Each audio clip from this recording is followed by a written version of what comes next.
tích cho lắm bà đào tới đo bị chướng giật một đó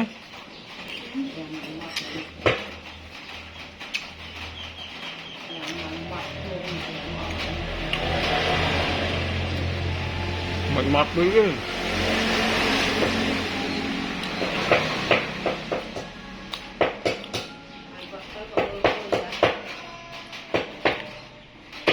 mệt mệt bứ mà mồm nè nó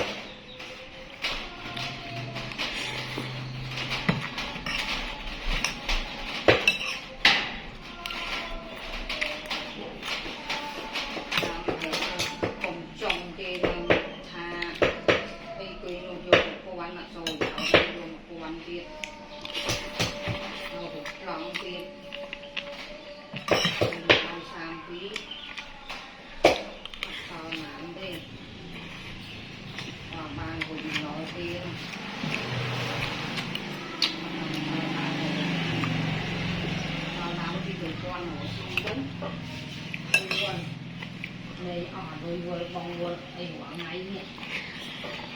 rồi của on nó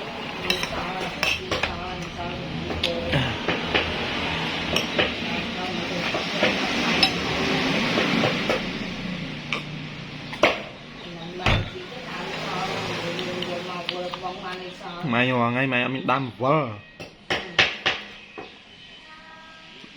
dương mày lôi bột vỡ là giống viên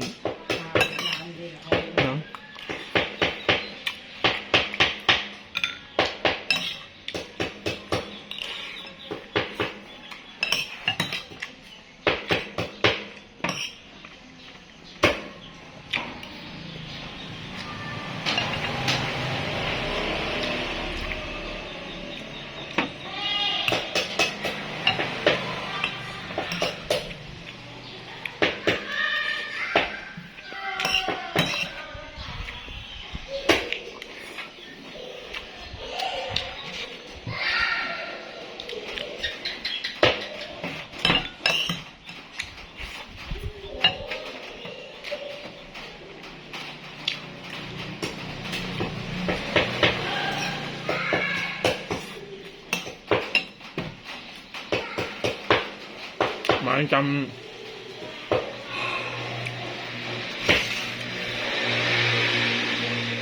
mình thưa tu sắp màu nói cho mày anh nụ phở với nhớ nụ phở em vùng vậy còn mình tha vậy thôn nó việc đó nó thừa nó háo tu nụ phở tao bọt việc tròn tu phở có lẹt to máu nó tập việc nó phở lẹt học việc tròn tu phở nó việc chơi đặt xin bạch xin ở trong đây tiền nào lên chlu khani mười con đi đó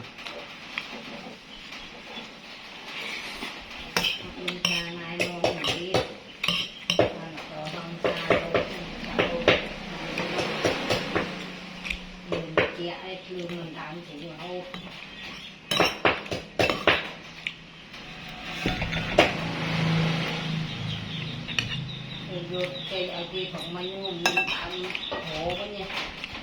vì ở kia còn mấy mà sai tập pin mơ nó vô tay còn mình sai tập pin lớn còn lại nhưng mà đâu nó là như thèm gặp mơ này đâu lớn tinh pi mơ nào hay nhân chơi mà xuống pi mơ vô tập bo với sam pi đập xuống sam tập pi mơ hay nằm bát đập pi mơ vô tập lụa với sam thèm thì nên cho thèm đập mơ này nè chơi buông thèm đập cho nè Việt Nam có luộc bàn giống như tụi bạn nắng ạ. Vâng. Ở trường vô tạo trường để cắt đi ạ. Năm này. Vâng ạ. Mà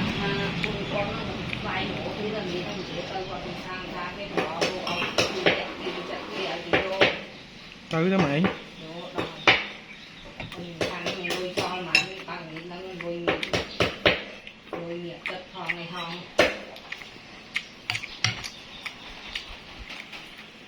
Tạo tung hộ với nha hộ trên mẫu mang ra mây kia còn mua là bị hại cặp ra mây đang họ